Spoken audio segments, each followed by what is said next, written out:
C'est le bureau le plus célèbre du monde. Vous l'avez vu des dizaines de fois au cinéma. Bienvenue dans le bureau du président des États-Unis.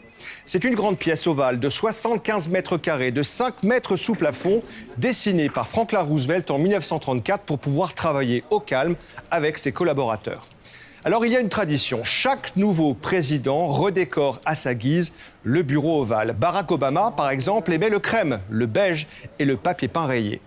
Kennedy, lui, aimait le bleu-gris et le blanc. Trump a choisi un papier peint à motifs et les fameux rideaux dorés.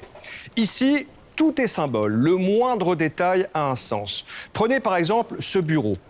Il a un nom. Le Resolute Desk. Il est âgé de 140 ans. Son bois provient du Resolute, un navire d'exploration britannique. C'est un cadeau de la reine Victoria. Il a été utilisé par de nombreux présidents américains et aussi par les enfants Kennedy qui aimaient vraiment bien s'y cacher. Dans le bureau ovale, le choix des tableaux a une grande importance. Donald Trump, par exemple, a mis à l'honneur ce portrait que vous voyez ici d'Andrew Jackson.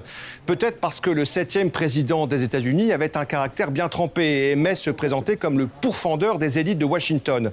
Mais Jackson a aussi déporté de nombreuses tribus indiennes. Alors, dans un souci d'équilibre, Donald Trump a mis en face ce tableau d'Abraham Lincoln, l'homme qui a aboli l'esclavage.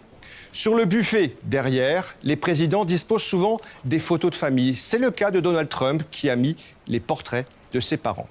Alors un petit détail, sur le bureau, vous voyez ce boîtier en bois avec un bouton rouge. Ce n'est pas le bouton nucléaire, rassurez-vous, mais une sonnette que le président utilise quand il réclame un verre de soda. Autour du bureau ovale, il y a toute une administration avec des salons, des salles de réunion. Les plus proches collaborateurs passent notamment par des portes dissimulées dans le mur comme celle-ci.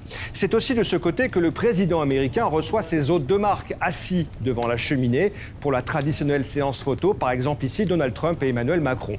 Roosevelt, qui ne pouvait pas se lever, avait trouvé cette manière très élégante pour que son invité ne dépasse jamais l'homme le plus puissant du monde.